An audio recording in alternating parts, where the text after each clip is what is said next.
இல்லத்தில் நுழைவோம், இன்று அவர் தரும் புனிதத்தை பெறுவோம். ஆண்டவர் இல்லத்தில் நுழைவோம், இன்று அவர் தரும் புனிதத்தை பெறுவோம்.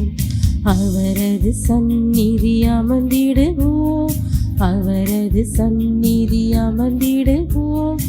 அமைதியின் வாழ்வினில் நுழைந்திடுவோம், ஆண்டவர் இல்லத்தில் நுழைவோம், இன்று அவர் தரும் புனிதத்தை பெறுவோம்.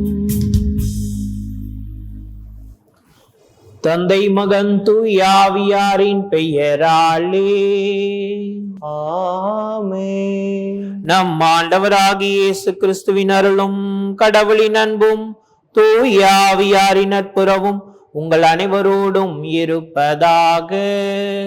உமான்மாவோடும் இருப்பதாக. கிறிஸ்து இயேசுவில் பிரியமுள்ள சகோதர சகோதரிகளே, ஆராதனை டிவி வழியாக உங்கள் அனைவருக்கும் இந்த திருப்பலி நிறைவேற்றுவதில் பெருமகிழ்ச்சி கொள்கின்றோம். இன்று பொது காலம் 24ஆம் ஞாயிற்றுக்கிழமையில் நாம் உள்ளோம். இறைவன் சாதாரண மனிதர்களிடையே அன்பு கொண்டுள்ளார். அதை வெளிப்படுத்தும் விதமாக இறைமகன் இயேசு கிறிஸ்து கேட்கும் கேள்விக்கு புனித பேதுரு ஒரு அருமையான பதிலை இன்றைய நற்செய்தி வாசகத்தில் நான் காண்கின்றோம். ஆக இறைமகன் இயேசு கிறிஸ்து அனைவரிடத்திலும் அன்பையும் பாசத்தையும் வெளிப்படுத்தி ஒரு மீட்பராக இருக்கின்றார். அப்பேற்பட்ட ஒரு மீட்பர் நம்முடைய வாழ்க்கையில் இருக்கின்றார் என்பதை நினைத்து பார்த்து அதற்கு நன்றி செலுத்தி இறைவனை போற்றி புகழ்ந்து இந்த திருப்பலியில் முழுமையாக நாம் பங்கெடுத்து ஜெபிப்போம். சகோதர சகோதரிகளே, தூய மறை நிகழ்வுகளை கொண்டாட நாம் தகுதி பெறும் பொருட்டு நம் பாவங்களை ஏற்றுக்கொள்வோம். எல்லாம் உள்ள இறைவனிடமும் சகோதர சகோதரிகளே, உங்களிடமும் நான் பாவியனை ஏற்றுக்கொள்கின்றேன். ஏனெனில் என் சிந்தனையாலும் சொல்லாலும் செயலாலும் கடமையில் தவறியதாலும் பாவங்கள் பல செய்தேன். என் பாவமே, என் பாவமே, என் பெரும் பாவமே. ஆகையால் எப்போதும் கன்னியான புனித மரியாவையும் வானதூதர் புனிதர் அனைவரையும், சகோதர சகோதரிகளே உங்களையும் நம் இறைவனாகிய ஆண்டவரிடம் எனக்காக வேண்டிக் கொள்ள மன்றாடுகின்றேன். எல்லாம் உள்ள இறைவன் நம் மீது இரக்கம் வைத்து நம் பாவங்களை மன்னித்து நம்ம நிலைவாழ்வுக்கு அழைத்து செல்வாராக. ஆமென்.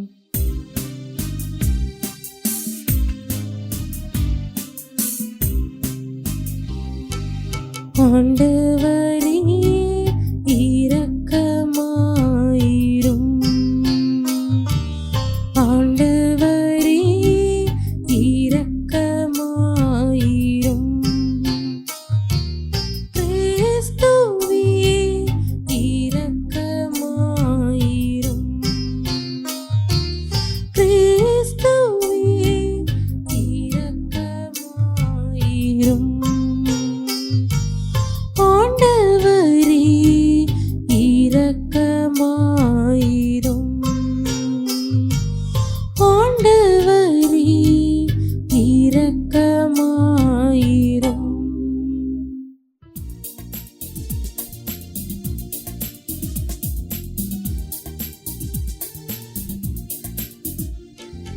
உன்னதங்களிலே கடவுளுக்கு மாட்சி உண்டாகுக, உலகினிலே நன்மனத்தோர்க்கு அமைதியும் உண்டாகுக. புகழ்கின்றோம் யாம் உம்மையே, வாழ்த்துகின்றோம் இறைவனே.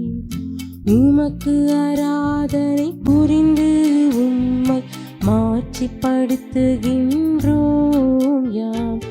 உமது மேலான மாட்சியின் பொருட்டு உமக்கு நன்றி கூறுகின்றோம். ஆண்டவராகிய இறைவனே, இணையில்லாத விண்ணரசே, ஆற்றல் அனைத்தும் கொண்டு இலங்கும் வல்ல தந்தை இறைவனே, ஒரே மகனாக உதித்த ஆண்டவர் இயேசு கிறிஸ்து இறைவனே. ஆண்டவராகிய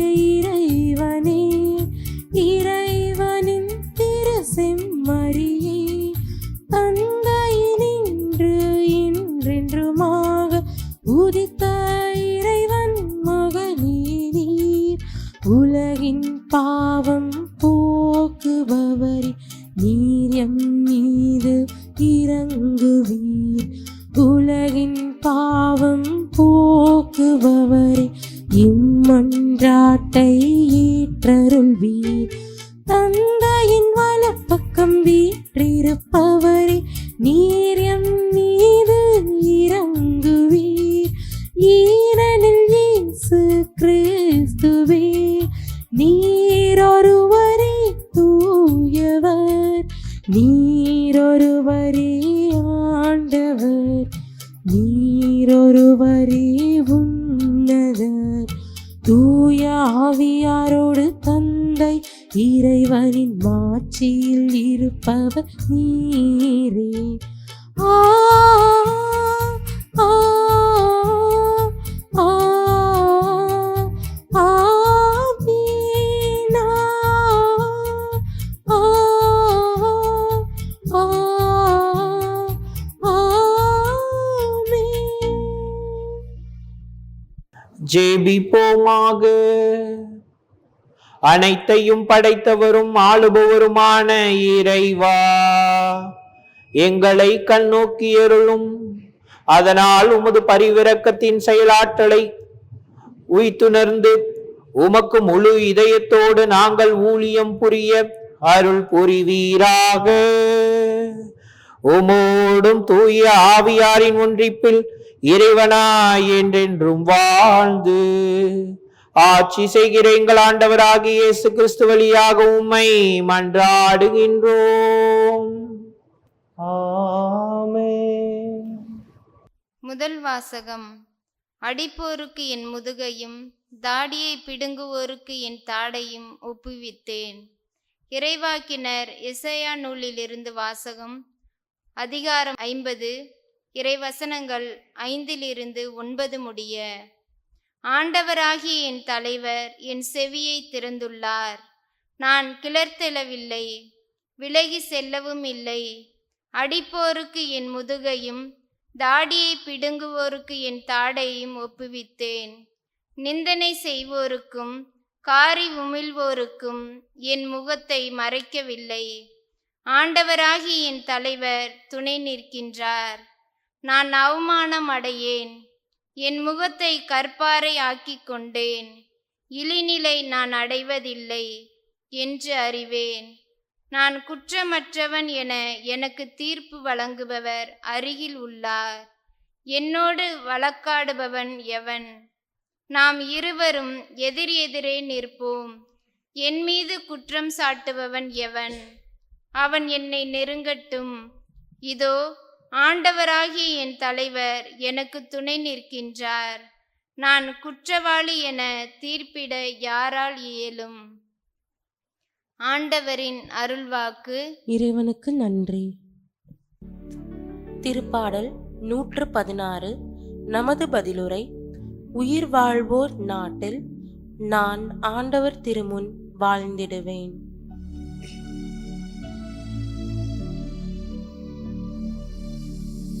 உயிர் வாழ்வோர் நாட்டில் நான் ஆண்டவர் திருமுன் வாழ்ந்திடுவேன்.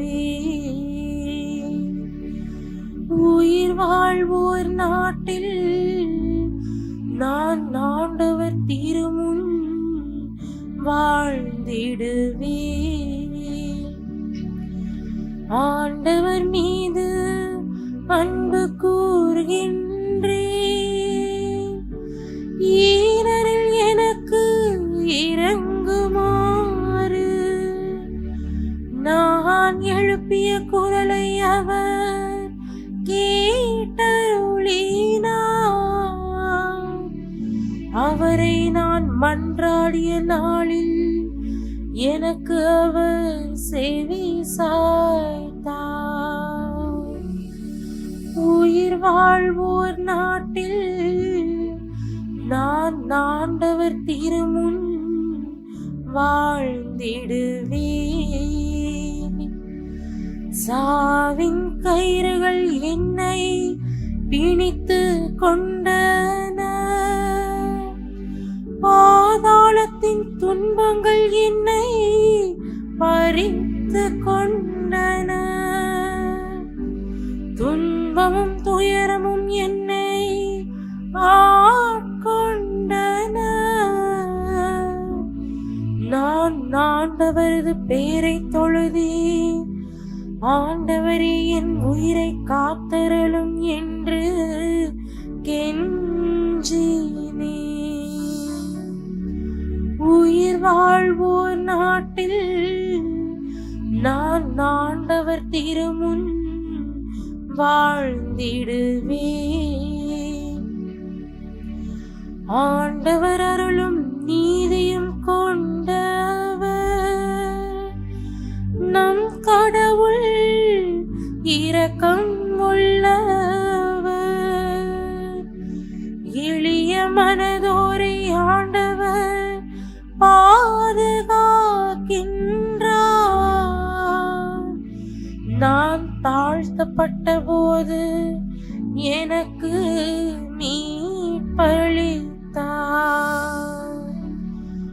உயிர் வாழ்வோர் நாட்டில் நான் ஆண்டவர் திருமுன் வாழ்ந்திடுவேன். உயிர் வாழ்வோர் நாட்டில் நான் ஆண்டவர் திருமுன் வாழ்ந்திடுவேன். இரண்டாம் வாசகம். நம்பிக்கை செயல் வடிவம் பெறாவிட்டால் தன்னிலை உயிரற்றதாயிருக்கும். திருத்தூதர் யாக்கோப்பு எழுதிய திருமுகத்திலிருந்து வாசகம். அதிகாரம் 2, இறை வார்த்தைகள் 14 முதல் 18 வரை. என் சகோதர சகோதரிகளே, தம்மிடம் நம்பிக்கை உண்டு எனச் சொல்லும் ஒருவர் அதை செயல்களில் காட்டாவிட்டால் அதனால் பயன் என்ன? அந்த நம்பிக்கை அவரை மீட்க முடியுமோ?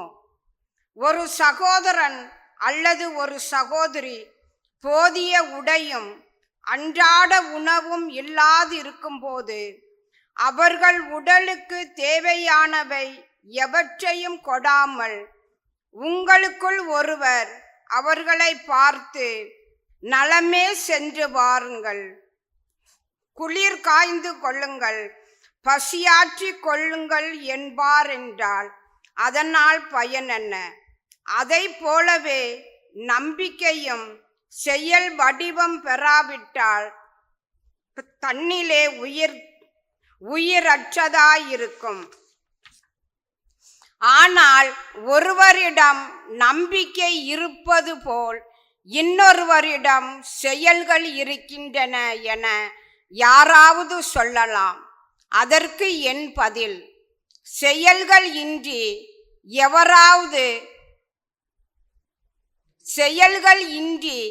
எவ்வாறு நம்பிக்கை கொண்டிருக்க முடியும் என காட்டுங்கள். நானோ என் செயல்களின் அடிப்படையில் நான் கொண்டுள்ள நம்பிக்கையையே உங்களுக்கு காட்டுகிறேன். ஆண்டவரின் அருள்வாக்கு. இறைவனுக்கு நன்றி.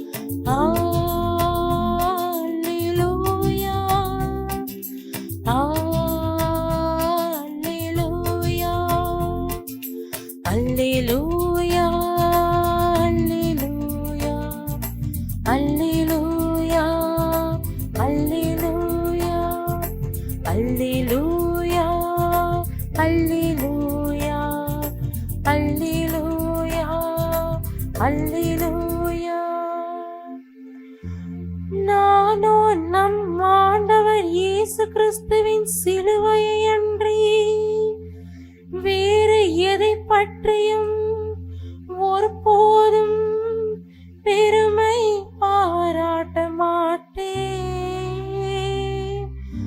அதன் வழியாகவே என்னை பொறுத்தவரையில் உலகம் சிலுவையில் அறையப்பட்டிருக்கிறது. உலகை பொறுத்தவரையில் நானும் சிலுவையில் அறையப்பட்டிருக்கிறேன். அல்லேலூயா அல்லேலூயா அல்லேலூயா அல்லேலூயா அல்லேலூயா அல்லேலூயா அல்லேலூயா அல்லேலூயா அல்லேலூயா.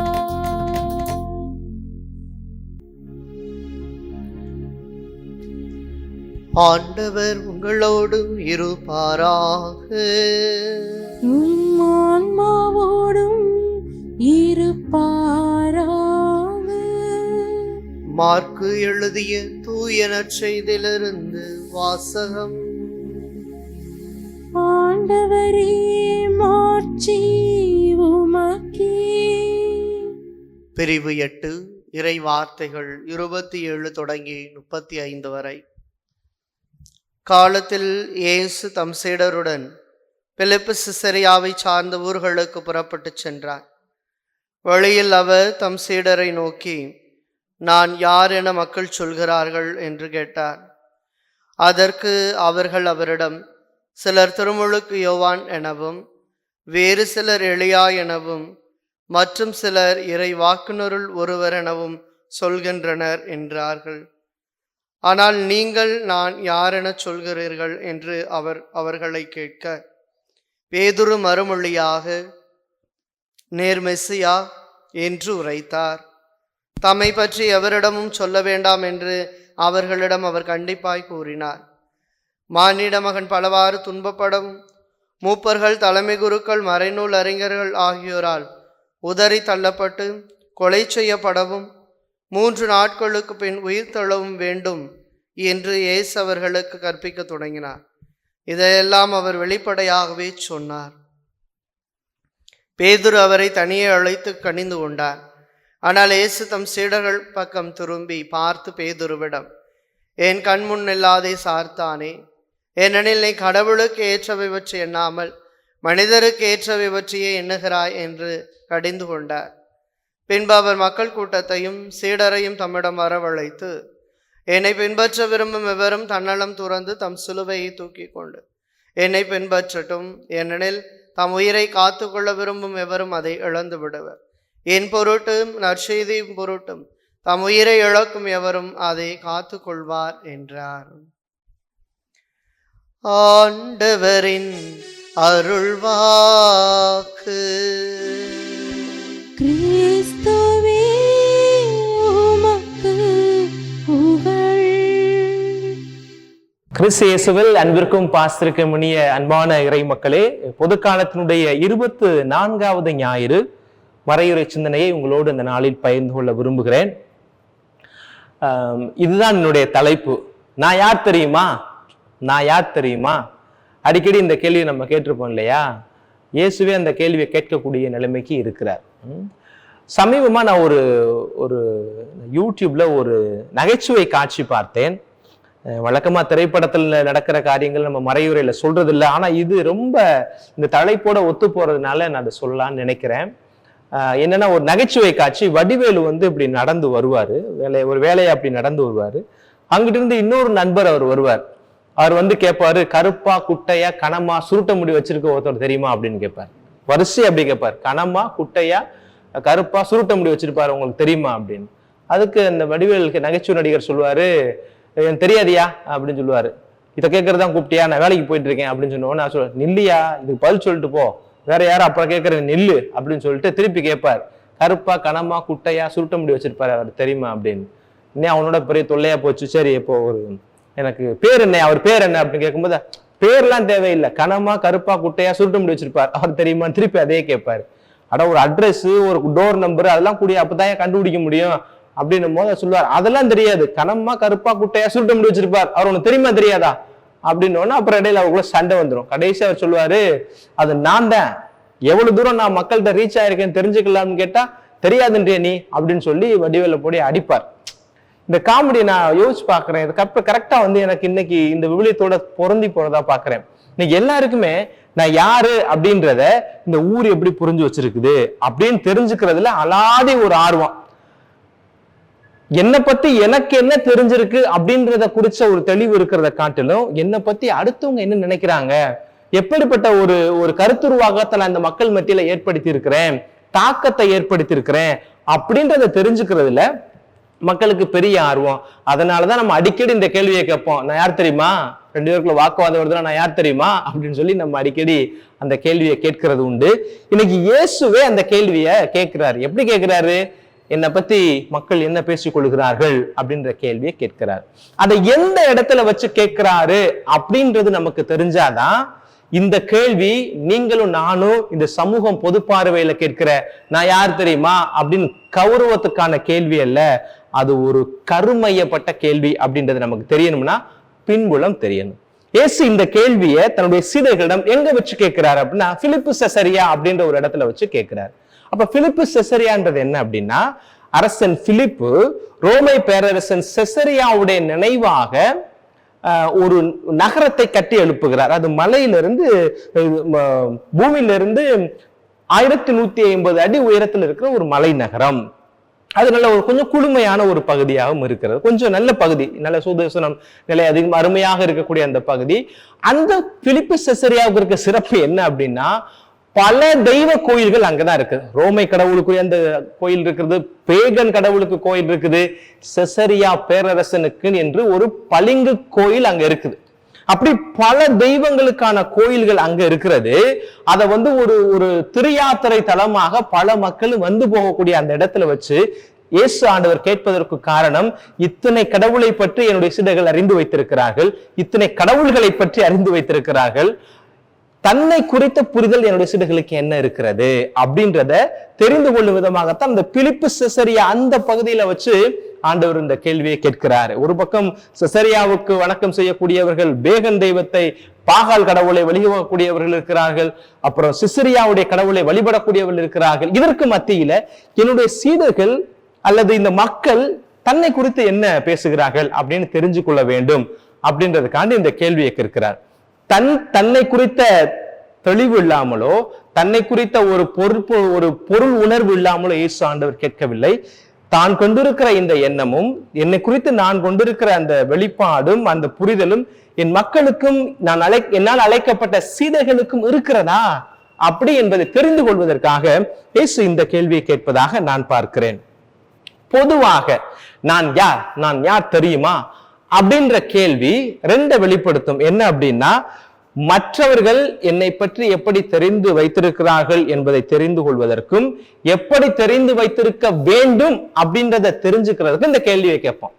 பிராக்டிக்கலா நான் எப்படி இவங்க ரீச் ஆயிருக்கிறேன் அப்படின்றது என்ன தெரிஞ்சு வச்சிருக்கிறாங்க, ஆனா இவங்க என்னை பத்தி என்ன தெரிஞ்சிருக்குன்னு தெரியுமா அப்படின்றத தெரியணும் அப்படின்னா முதல்ல என்ன புரிதல் அடிப்படையில இருக்குது அப்படின்றது தெரியணும். அதனாலதான் இயேசு இந்த கேள்வியை கேட்கிறார், என்னை பற்றி மக்கள் யார் என்று சொல்கிறார்கள் அப்படின்னு இந்த கேள்வியை கேட்ட உடனே சீடர்களிடமிருந்து வருகிற பதில பாருங்களே, உடனடியா பதில் வருது. எந்த ஒரு தாமதமும் இல்லாம சீடர்கள் தன்னெழுச்சியாக தங்களுடைய பதில்களை கொடுக்கிறார்கள். என்ன சொல்றார்கள்? உம்மை திருமுழுக்கு யோவான் என்று நினைத்துக் கொண்டிருக்கிறார்கள் ஆண்டவரே அப்படின்னு சொல்றாங்க. ஏன் திருமுழுக்கு யோவானுடைய பெயர் இங்கு முக்கியத்துவம் பெறுகிறது அப்படின்னா, ஏரோது அரசன் திருமுழுக்கு யோவானை தன்னுடைய மனைவியினுடைய சூழ்ச்சிக்கு இரையாகி அவரை சிறைச்சேதம் செய்தான். நம்ம அறிந்த ஒரு நிகழ்வு தான். அப்போ ஏரோதுக்கே என்ன ஒரு எண்ணம் அப்படின்னா, இயேசுடைய இந்த பணியை பார்த்து விட்டு, பணி தீவிரம், பேசுகிற விதம், அவர் செய்கிற புதுமைகளை எல்லாம் கண்டுவிட்டு அவனுக்குள்ளாக ஒரு இருந்த எண்ணம் என்னவென்று சொன்னால், இயேசுவுக்குள் திருமுழுக்கு யோவானுடைய ஆவி இருக்குமோ என்கிற அச்சம் அவனுக்குள் இருந்தது. அது மக்கள் மத்தியிலும் பரவியது. அதனாலதான் பெரும்பாலிடங்களில் திருமுழுக்கு யோவானையும் இயேசுவை மக்களே ஒப்பிட்டு பார்த்து சொல்வது உண்டு. ஒரு விதத்தில் திருமுழுக்கு யோவான் தன்னுடைய பணியை தெளிவுபடுத்தினார். நான் பாதையை செப்பனிட வந்தவன், நான் மெசியா அல்ல, அவருடைய மிதி அடிவாரை குனிந்து அவிழ்க்க கூட தகுதியற்ற ஒரு பணியாளன், நான் செப்பனிட வந்தவன், நான் மெசியா அல்ல என்பதை அவர் சொல்லிவிட்டு சென்று விட்டார். ஆனால் இவர்களுக்கு இயேசுவுக்குள்ளாக அந்த திருமுழுக்கு யோவானுடைய ஆவி குடிகொண்டு விட்டதோ என்கிற பயம் ஏரோதுக்கே இருந்ததால் மக்களும் அதை நம்புகிறார்கள். அதனால திருமுழுக்கு யோவான் என்று உம்மை சொல்லுகிறார்கள் ஆண்டவரே ஒரு பதிலாக வருகிறது. 2வது நம்ம எல்லோருக்கும் தெரிந்ததுதான் எலியா இறைவாக்குனர் பற்றியும், அவருடைய முற்காலத்து இறைவாக்குனர்கள் ஒருவர் என்று சொல்லி எலியாவுடைய பெயரையும் எலிசாவுடைய பெயரை கூட அவர்கள் குறிப்பிடுகிறார்கள். அதுலயும் அவர்களுக்கு ஏனென்றால் பல புதுமைகள் செய்யக்கூடிய இறைவாக்கினராக அவர் இருந்ததனால் இயேசுடைய புதுமை செய்யக்கூடிய அந்த வீரமான பேச்சை கண்டுவிட்டு இறைவாக்கினரோடு ஒப்பிட்டும் சொல்லுகிறார்கள். சரி, ஊர் சொல்லுகிறது, உறவு சொல்லுகிறது, வீதி சொல்லுகிறது, நீ என்ன சொல்லுகிறாய்? ஏனென்றால் அவர்கள் எல்லாம் என்னை தொட்டு அனுபவித்தவர்கள் அல்ல. என் வார்த்தையை முகமுகமாய் அமர்ந்து கேட்கக்கூடிய பாக்கியம் அவர்களுக்கு கிடைக்கவில்லை. பெயர் சொல்லி அவர்கள் என்னால் அழைக்கப்படவில்லை. நீர் என்னால் அழைக்கப்பட்டு தேர்ந்தெடுக்கப்பட்டவர்கள். நீங்கள் என்ன சொல்லுகிறீர்கள் என்பதை அறிந்து கொள்ளும் விதமாகத்தான் இயேசு இந்த இடத்தில் கேட்கிறார். நீங்கள் நான் யாரிட சொல்கிறீர்கள் என்ற கேள்வியை கேட்கிறார்.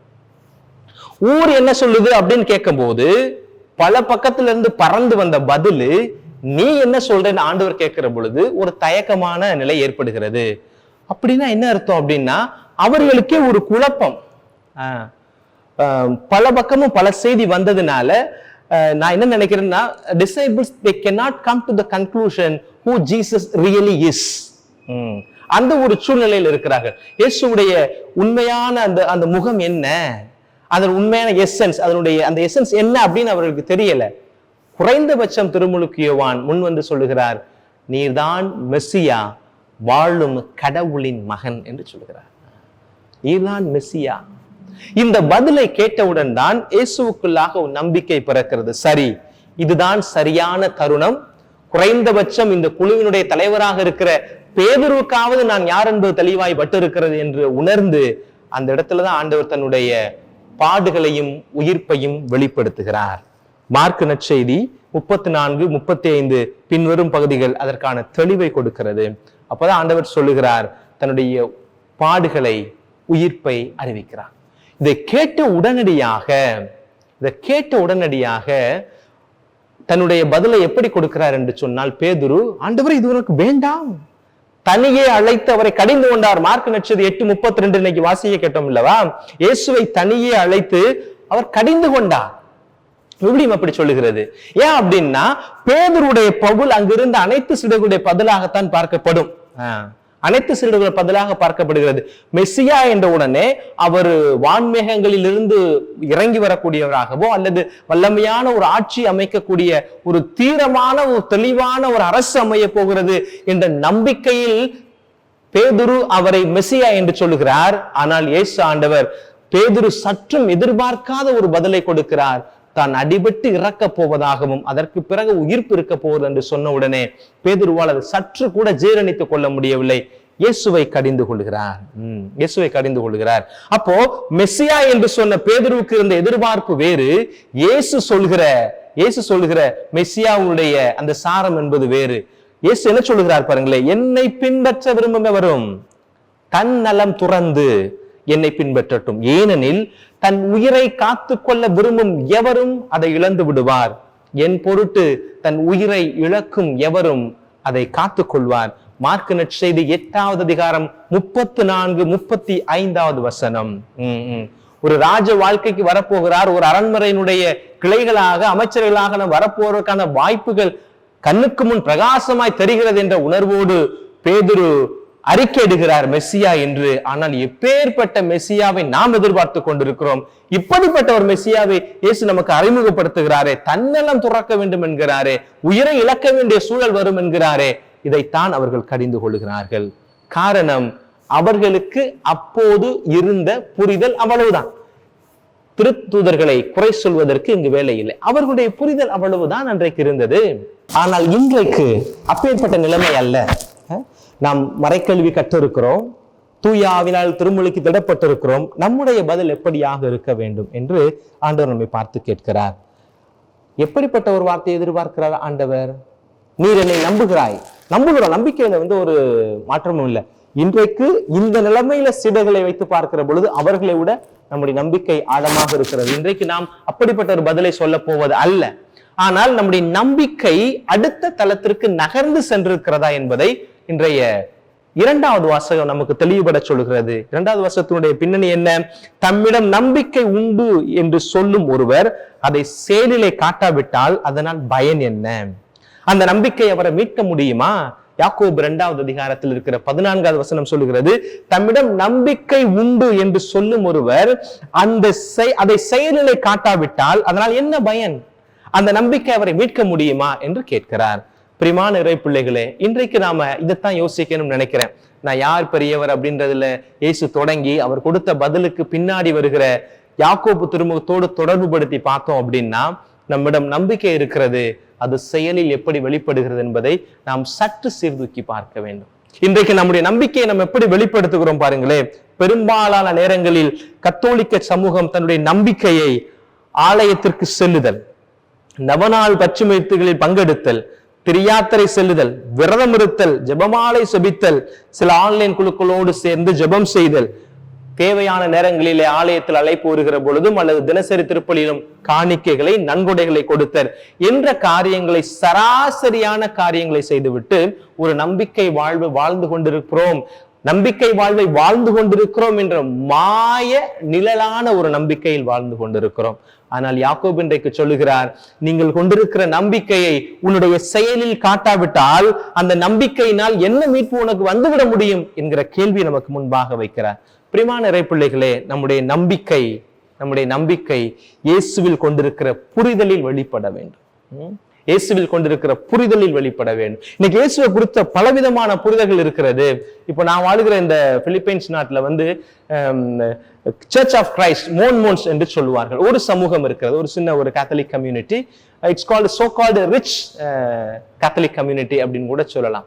அவர்களை பொறுத்தளவுல இயேசு என்பவர் யார் தெரியுமா? காலை கதிரவனுடைய மகனாக அறியப்படக்கூடிய லூசிபருடைய தம்பிதான், சகோதரர் தான், தம்பின்னு சொல்லல, சகோதரர் தான் இயேசு அப்படின்னு அவங்க ஒரு நம்பிக்கை வைத்துக் கொண்டிருக்கிறார்கள். அதை நம்பி ஒரு பெரிய கூட்டம் இருக்கு. இது இயேசுவை குறித்து அவர்கள் வைத்திருக்கிற புரிதல். இந்த பக்கம் பாருங்களேன், இன்னொரு குரூப் இருக்கு, யெகோவா விட்னஸ்.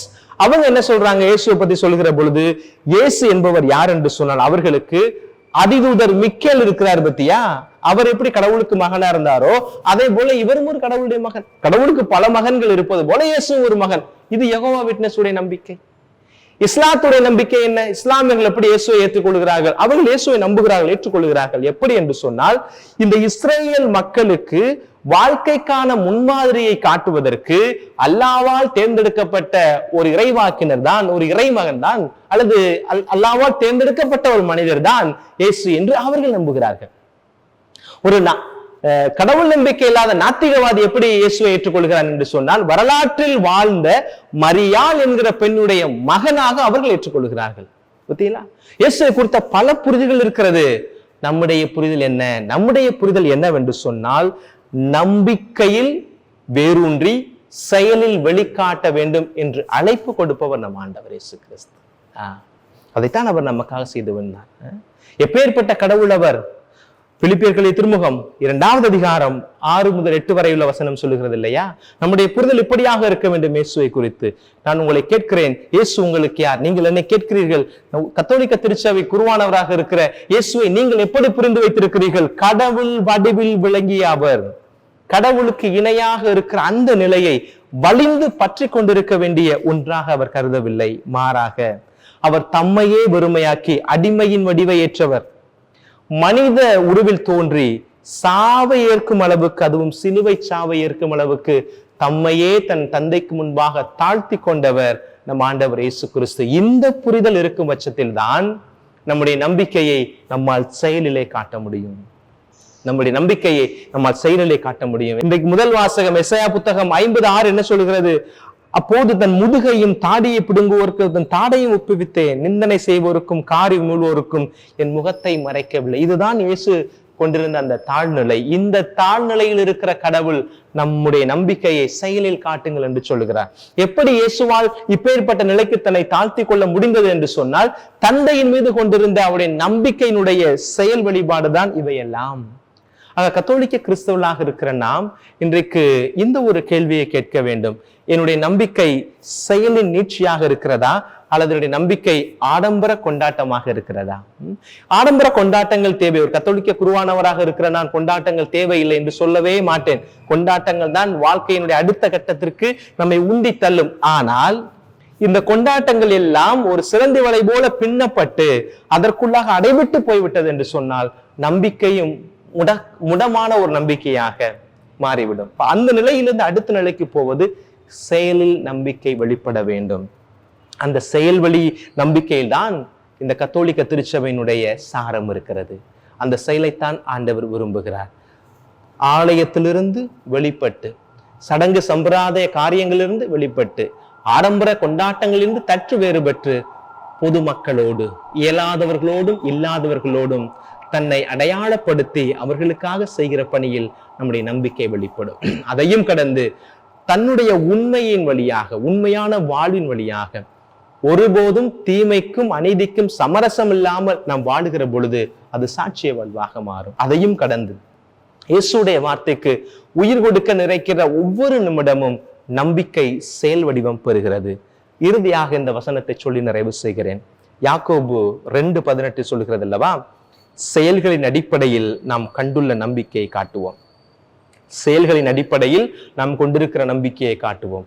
ஆலயங்கள் வழிபாடுகளில், பக்தி முயற்சிகளில் பங்கெடுத்து அத்தோடு தன்னிறைவான ஒரு கிறிஸ்தவ வாழ்க்கை வாழ்ந்து விட்டேன் என்று தனக்குள்ளாக ஒரு கணக்கு போட்டுக்கொண்டு முழு மதிப்பெண் பெற்று விடாமல், யாக்கோபு சொல்வது போல அந்த செயலை, நம்பிக்கையை நம்முடைய செயலில் காட்டுவோம். இயேசு ஆண்டவர் உங்கள் ஒவ்வொருவரையும் ஆசீர்வதிப்பார். எங்களுடைய ஜெபங்களும் அருளும் கிருபையும் என்னாலும் உங்களுக்கு இருக்கிறது என்கிற ஒரு ஆழமான உறுதிப்பாட்டையும் நம்பிக்கையும் தரும்படியாக உங்களை வாழ்த்துகிறோம், ஜெபிக்கிறோம். இறைவன் உங்களை ஆசீர்வதிப்பாராக. ஆமென்.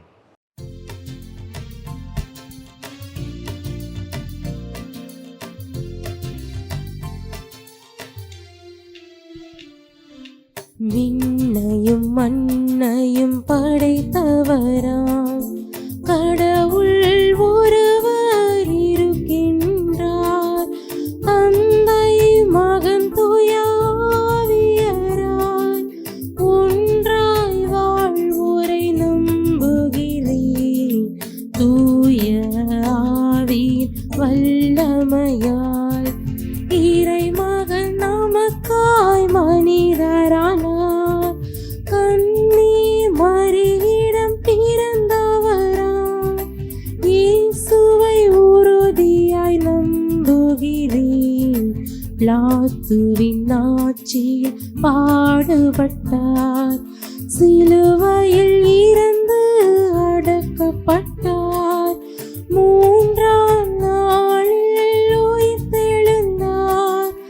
இறப்பின் மீதியை வெற்றி கொண்டார். விண்ணகம் வாழும் தந்தையிடம் அரியணை கொண்டு இருக்கின்றார்.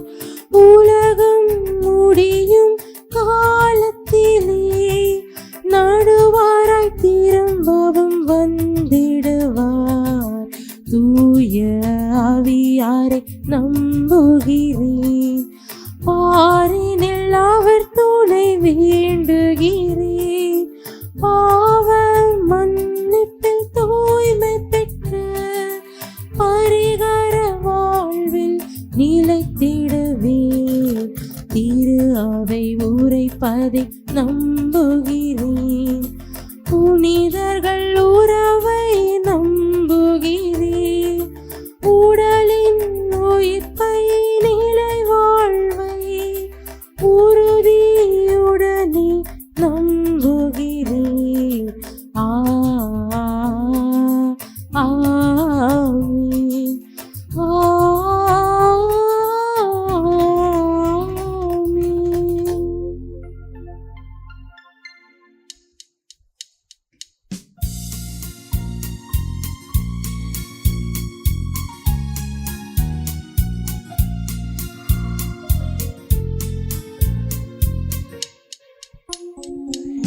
இதய ஸ்வரங்களின் இசையிலே கண்டு சுரந்திடும் ராகங்களே, எல்லாம் இறைவனின் கொடைகளே, இதய நன்றிகள் ஏந்துங்களே.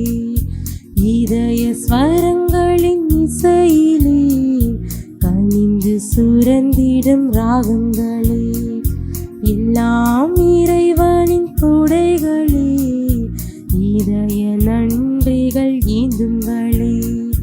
அன்பின் காணிக்கையாய் நம்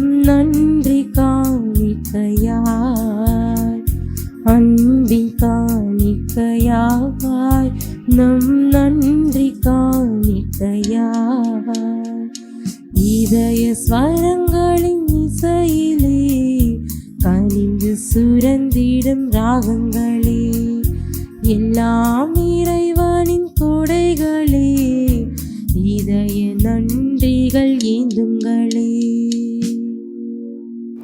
சகோதர சகோதரிகளே, என்னுடையதும் உங்களுடையதுமான பழி எல்லாம் வல்ல தந்தையாகி இறைவனுக்கு ஏற்றதாகும்படி மன்றாடுங்கள். ஆண்டவர் தமது பெயரின் புகழ்ச்சிக்காகவும் மாட்சிக்காகவும் நமது நன்மைக்காகவும் புனித திரு அவை அனைத்து நலனுக்காகவும் உமது கையிலிருந்து இப்பலியை ஏற்றுக்கொள்வாராக. ஆண்டவரே, ஊழியர்களாகி எங்கள் மன்றாட்டுக்களை கனிவுடன் கண்ணோக்கி இக்காணிக்கைகளை ஏற்றருளும். இவ்வாறு உமது பெயரின் மாட்சிக்காக நாங்கள் ஒவ்வொருவரும் ஒப்புக் கொடுக்கும் காணிக்கையை அனைவருடைய மீட்புக்கும் பயன்படுவதாக. எங்கள் ஆண்டவராகிய இயேசு கிறிஸ்து வழியாக உம்மை மன்றாடுகின்றோம். ஆமென். ஆண்டவர் உங்களோடு இருப்பாராக. ஆன்மாவோடும் இருப்பாராக. இதயங்களை மேலே எழுப்புங்கள். ஆண்டவரிடம் எழுப்பி உள்ளோம். நம் இறைவனாகி ஆண்டவருக்கு நன்றி கூறுவோம். அது தகுதியும் நீதியும் ஆனது. ஆண்டவரே, தூயவரான தந்தையே, என்றும் உள்ள எல்லாம் வல்ல இறைவா, என்னாலும் இவ்விடத்திலும் நாங்கள் உமக்கு நன்றி செலுத்துவது மெய்யாகவே தகுதியும் நீதியும் ஆகும். எங்கள் கடமையும் மீட்புக்குரிய செயலுமாகும். ஏனெனில் நீர் உலக அனைத்தையும் படைத்தீ, காலங்களின் மாற்றங்களை முறைப்படுத்தினீ, உமது சாயலில் மனிதரை உருவாக்கினீ, இவ்வுலகின் வியத்தகு பொருட்கள் எல்லாவற்றையும் அவர்களுக்கு பணிய வைத்தீ. இவ்வாறு அவர்கள் உமது படைப்புகளை அனைத்தின் மீதும் பதில்களாக ஆட்சியில் செலுத்தவும், செயல்களின் மேன்மையை கண்டு உம்மை இடையராது புகழ்ந்தேத்தவும் எங்கள் ஆண்டவராகிய இயேசு கிறிஸ்து வழியாக செய்தருளினீ. ஆகவே நாங்கள் வானதூதர் அனைவரோடும் சேர்ந்து உம்மை புகழ்ந்தேத்தி அக்களித்து கொண்டாடி ஆர்ப்பரித்து பாடுவதாவது: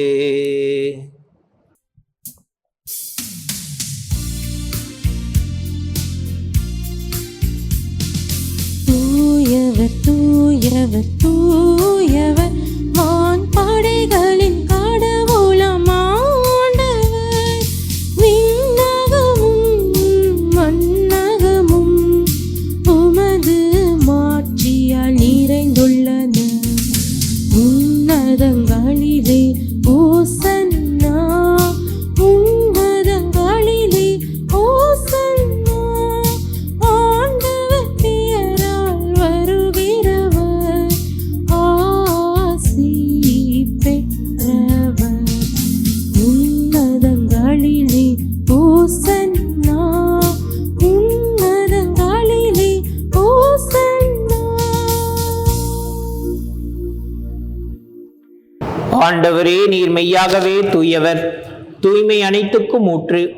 ஆகவே உம்முடைய ஆவியை பொழிந்து காணிக்கைகளை தூய்மைப்படுத்த உம்மை வேண்டுகின்றோம். இவ்வாறு எங்கள் ஆண்டவர் இயேசு கிறிஸ்து உடலும் இரத்தமுமாக எங்களுக்கு இவை மாறுபனவாக. அவர் பாடுபட உளம் கனிந்து தம்மை கையளித்த போது அப்பத்தை எடுத்து நன்றி செலுத்தி அதை பிட்டு தம் சீடர்களுக்கு அளித்து கூறியதாவது: அனைவரும் இதிலிருந்து பெற்று உண்ணுங்கள், ஏனெனில் இது உங்களுக்காக கையளிக்கப்படும் என் உடல்.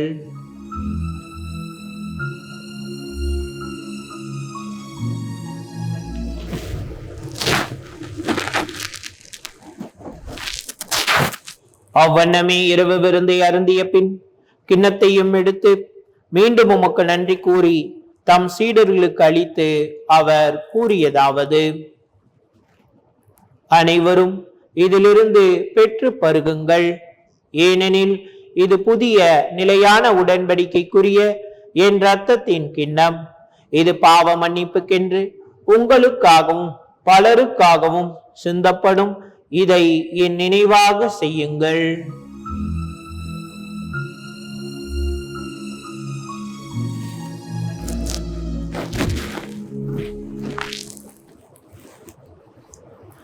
நம்பிக்கையின் மறைபொருள்.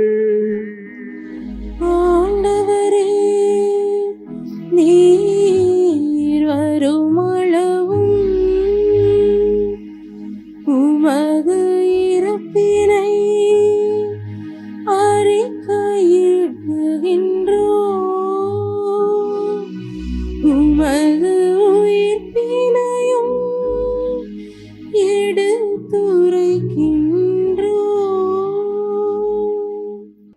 ஆகவே ஆண்டவரே, நாங்கள் கிறிஸ்துவின் இறப்பினையும் உயிர்ப்பினையும் நினைவு கூர்ந்து வாழ்வு தரும் அப்பத்தையும் மீட்பளிக்கும் கிண்ணத்தையும் உமக்கு ஒப்புக் கொடுக்கின்றோம்.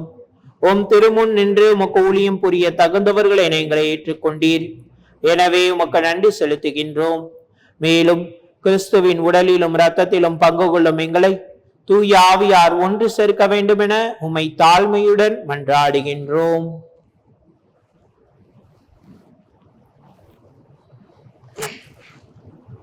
ஆண்டவரே, உலகெங்கும் பரவி இருக்கும் ஒரு திருகவை நினைவு கூர்ந்தருளும். எங்கள் திருத்தந்தை பிரான்சிஸ், எங்கள் மறைமாவட்ட ஆயர் ஹோசே, எல்லா திருநிலையினராகிய அனைவரோடும் உமது திருகவை அன்பில் நிறைவேற செய்தருளும். மேலும் உயிர்த்தலும் எதிர்நோக்கோடு துயில் கொள்ளும் எங்கள் சகோதர சகோதரிகளையும் இறந்தோர் அனைவரையும் இரக்கத்தோடு நினைவு கூர்ந்து உமது திருமுக ஒளியினுள் ஏற்றருளும். எங்கள் அனைவர் மீதும் இரக்கமாயிரும். கடவுளின் கன்னித்தாயான புனிதமிக்க மரியாள், அவருடைய கணவரான புனித யோசேப்பு, புனித திருத்தூதர்கள், இந்த உலகில் உமக்கு உகந்தவராயிருந்த புனிதர்கள் அனைவரோடும் நாங்களும் நிலையான வாழ்வில் தோழமை கொண்டு உம் திருமகன் இயேசு கிறிஸ்து வழியாக உம்மை புகழ்ந்தேத்தி வரமருள தாழ்மையோடு வேண்டுகிறோம்.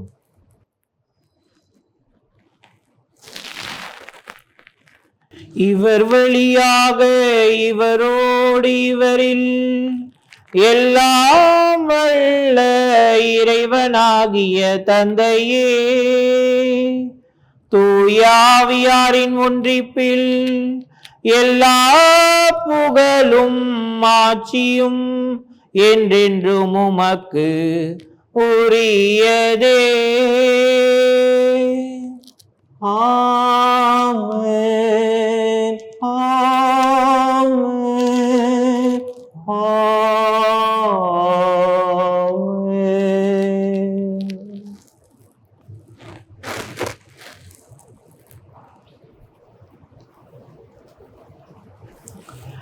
மீட்பரின் கட்டளையால் கற்பிக்கப்பட்டு இறை படிப்பினையால் பயிற்சி பெற்ற நாம் துணிந்து பாடுவோம்.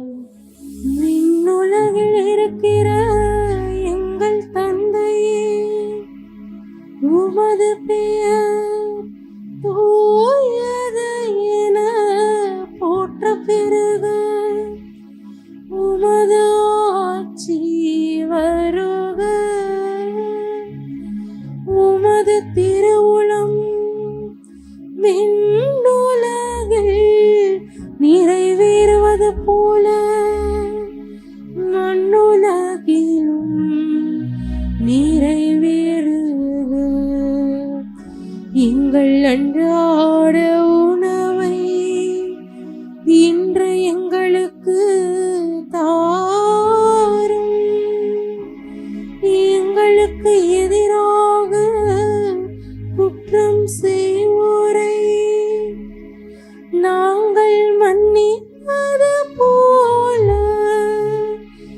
எங்கள் குற்றங்களை மன்னியும். எங்களை சோதனைக்கு உட்படுத்தாதே, தீமையிலிருந்து எங்களை விடுவித்தாருளும். ஆண்டவரே, தீமை அனைத்திலிருந்தும் எங்களை விடுவித்து எங்கள் வாழ்நாளில் அமைதி கனிவுடன் அருள உம்மை மன்றாடுகின்றோம். உமது இரக்கத்தின் உதவியால் நாங்கள் பாவத்திலிருந்து எப்போதும் விடுதலை பெற்று யாதொரு கலக்கமும் இன்றி நலமாயிருப்போமாக. நாங்கள் எதிர்நோக்கி இருக்கும் பேரின்பத்துக்காகவும் எம்மீட்பராகிய இயேசு கிறிஸ்துவின் வருகைக்காகவும் காத்திருக்கின்றோம். ஏனெனில் ஆட்சியும் வல்லமையும் மாட்சிமையும் என்றென்றும் உமக்கே. ஆண்டவரே இயேசு கிறிஸ்துவே, அமைதியை உங்களுக்கு விட்டு செல்கிறேன், என் அமைதியை உங்களுக்கு அளிக்கின்றேன் என்றும் திருத்தூதர்களுக்கு மொழிந்தீரே. எங்கள் பாவங்களை பாராமல் உமது திரு அவையின் நம்பிக்கையை கண்ணோக்கி உமது திருவுளத்துக்கேற்ப அதற்கு அமைதியையும் ஒற்றுமையையும் அளித்தருள்வீராக. என்றென்றும் வாழ்ந்து ஆட்சி செய்கின்றவர் நீரே. ஆமென். ஆண்டவருடைய அமைதி உங்களோடு என்றும் இருப்பதாக. உன் ஆன்மாவோடும் இருப்பதாக. ஒருவருக்கொருவர் அமைதியை பகிர்ந்து கொள்வோம்.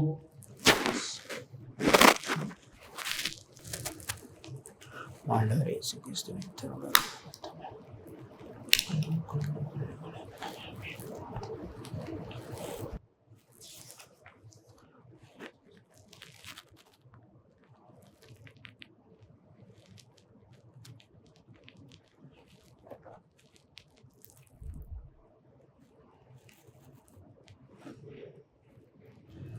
இதோ இறைவனின் செம்மறி, இதோ உலகின் பாவங்களை போக்குபவர்.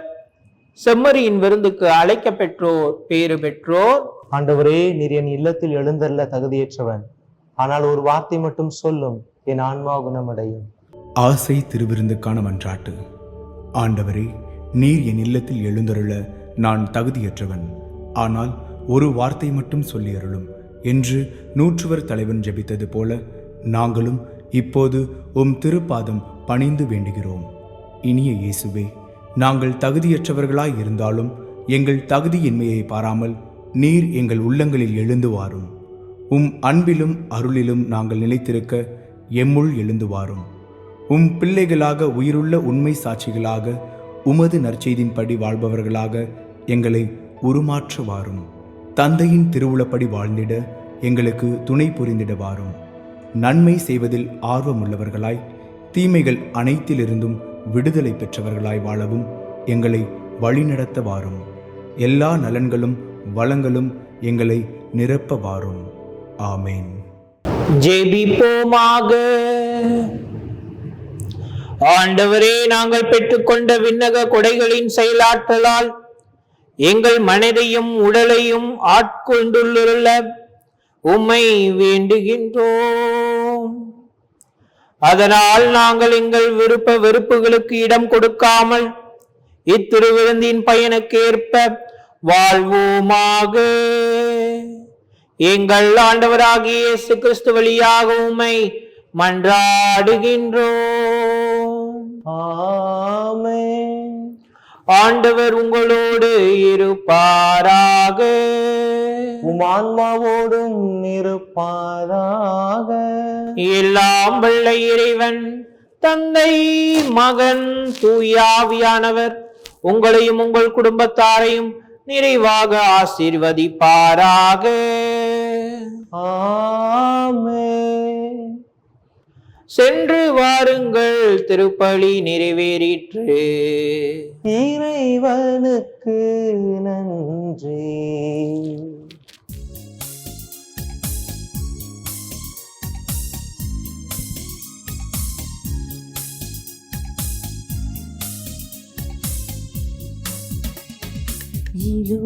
இதோ நம் தாய், இறையேசுவின் தாய் நம் தாய்.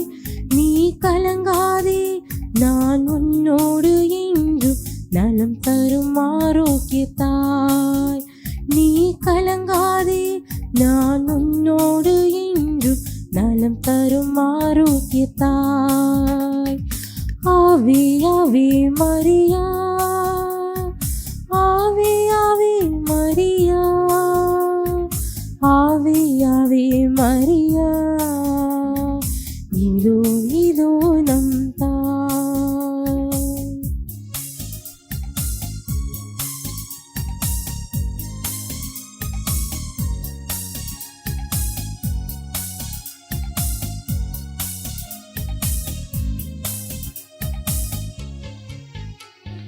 காண முடியாத கடவுளை உலகிற்கு காட்டிய தாய், நாம் காண முடியாத தேவாவியின் பேராலயம் நம் தாய்.